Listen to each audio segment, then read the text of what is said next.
morning, ladies and gentlemen. It is indeed my pleasure to join you at this 2017 Mines and Money Conference here in London. To us in Zambia, this meeting is important for us because it provides us with an opportunity to share with you recent economic development and also investment opportunities in Zambia.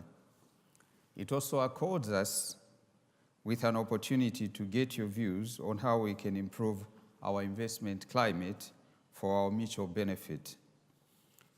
For our investors, as you are assured of your return on your investment, and for us, the opportunity to grow our economy and also create jobs for our people.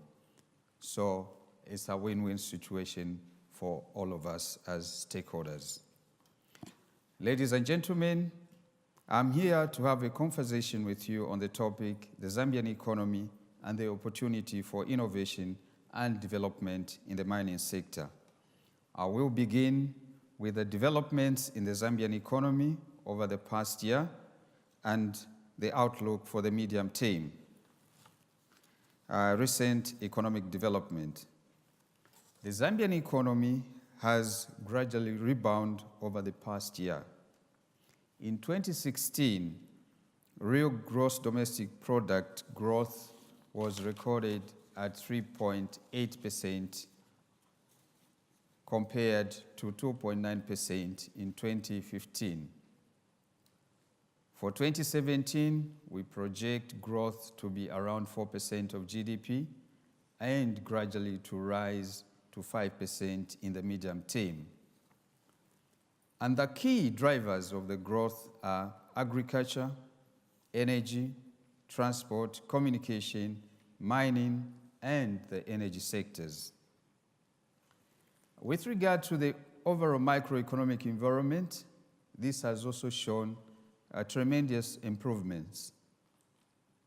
Inflation, for instance, that closed at end of 2016 at 7.5%, has now reduced further to 6.6% in October 2017. And our projections going forward is that it's going to be lower. The reduction with regard to inflation has been supported by the continued stability of the exchange rate, lower food prices in view of a good harvest, and improved market confidence in the country's policy direction. We project inflation to remain in the medium term to single digit. With regard to the external sector, the current account deficit has also narrowed to $237 million in the third quarter of 2017 from $257 million in the first quarter of 2017. This is on account of the more than proportionate increase in the export relative to the imports. We project that the current account will narrow to about 3% of GDP in 2017 from 4.4% in 2016 and narrow further thereafter on the stronger economic external sector performance. Ladies and gentlemen, as a country, we also face challenges. And in the recent past, the major challenge has been the fiscal deficit and also our increasing debt portfolio.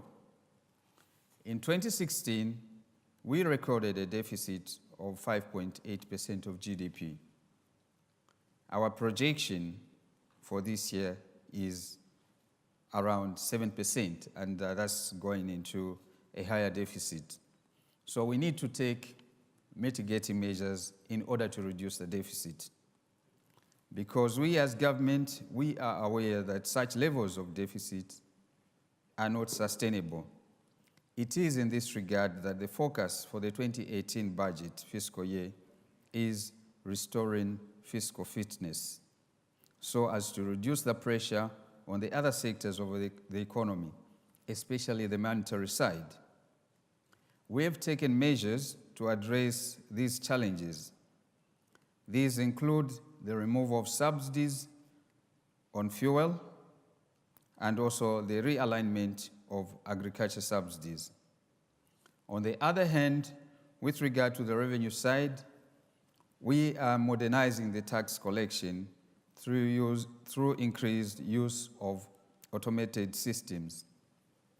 We are not only looking at tax revenues, but also non-tax revenues, which we think we are under-collecting as a country.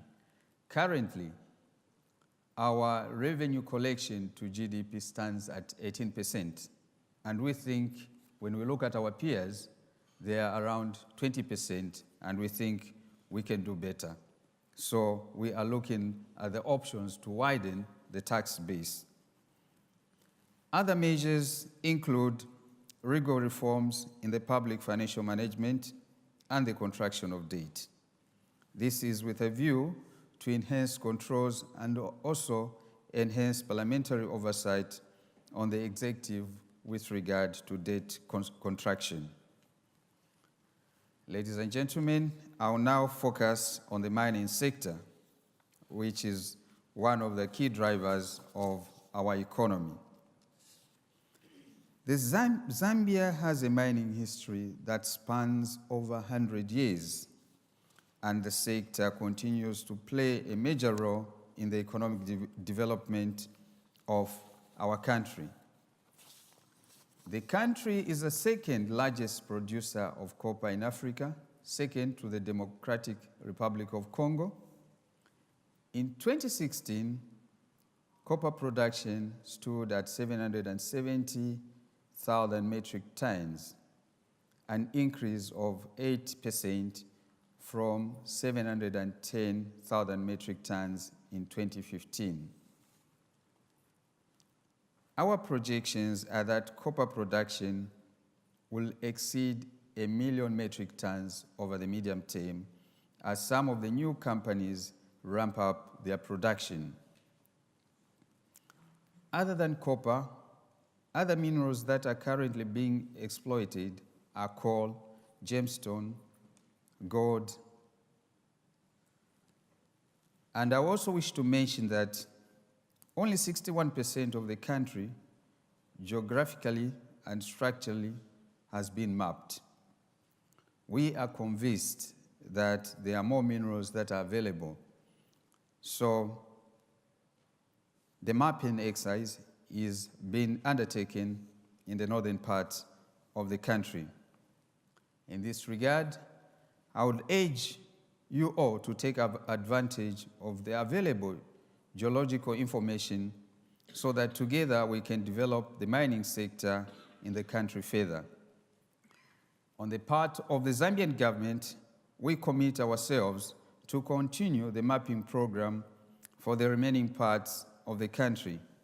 Further, we are committed to ensuring stability in the mining sector through a predictable and fair mining tax regime, which has not actually changed over the past few years. In 2016, we actually had to engage the stakeholders, who are the mining companies, to come up with a mining tax regime, which created a win-win situation for all of us. We have a sliding scale. Our tax regime takes cognizance of the particular nature of mining as it relates to the volatility in the international commodity prices. Energy. In connection to mining is the need to have reliable and stable supply of electricity. The mining sector in Zambia is the largest consumer of electricity, standing at 60% and then followed by the domestic consumers. The installed capacity for electricity currently stands at 3,000 megawatts. Of the 3,000 megawatts, 2,700 is mainly from renewable sources such as hydro-based generation. The country, however, experienced droughts in the recent past, and the need to diversify to other forms of electricity generation has now become a priority for the nation.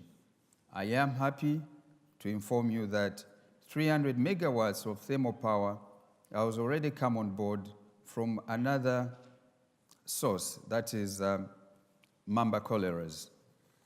In the medium term, we do hope to have an additional 300 megawatts to add to the national grid. The country has also embarked on construction of other forms of renewable energy, such as solar and wind, in phase 1 of scaling up of solar projects already on board. This, ladies and gentlemen, demonstrates that we are committed to be an electricity hub to support the future investments in the mining sector, not just for the nation, but also for the region. I think I need to mention here that in the southern part of Africa, there is a power deficit, and this provides an opportunity for other players to come and invest in the energy sector. Let me now turn to communication and transport. Zambia is indeed what you may call a landlocked country. Why? Because we don't have access to the sea. But we regard ourselves as being land-linked. Land-linked in the sense that we are surrounded by 8 neighbors. And this is a message that we want to pass on to potential investors. The country has invested in roads, rail, and airport infrastructure to make the movements of goods and services easier. The government will continue with the ongoing projects such as the Link Zambia 8,000 road project construction and also the modern international airport, which is already underway in Lusaka and is expected to be completed in 2019. Apart from that, there's an issue of also upgrading the information communication technology infrastructure to improve the flow of information. With regard to the mining sector in Zambia, although this is a major export earner, it still remains relatively underdeveloped. I have indicated that only 61% of the country has been mapped.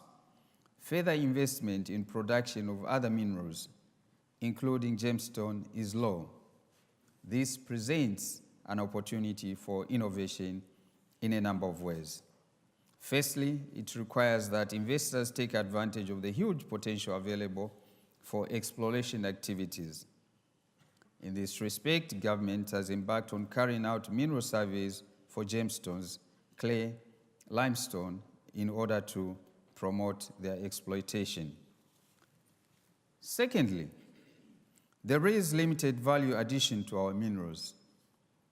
Most of it is exported as raw, so this creates an opportunity for investment down the mineral value chain, value addition to the copper, to the gemstones, and whatever precious stones may be found in the country.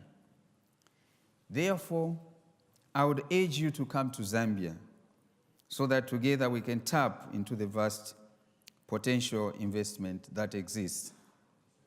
And this is basically anchored on the fact that Zambia is one of the safest investment destinations due to one simple fact: it is politically stable.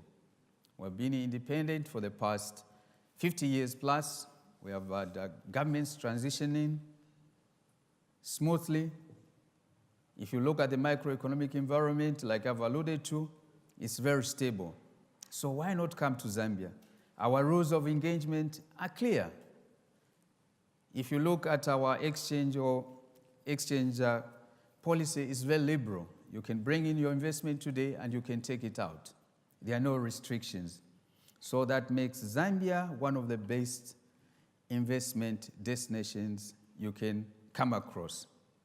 So I would urge all of you who would like to invest in agriculture, in the mining sector, including health and education, where we can have public-private partnerships. There's a potential for you to get your return on your capital. Finally, but not least, last night we had the launch of Africa Prospect Development Zambia, which is a private-owned company. It was launched here in London. And that shows us or demonstrates government's commitment to work with the private sector. You can use that as an anchor for inquiries on your investments and partner with them to invest in Zambia. I thank you for your attention, and God bless.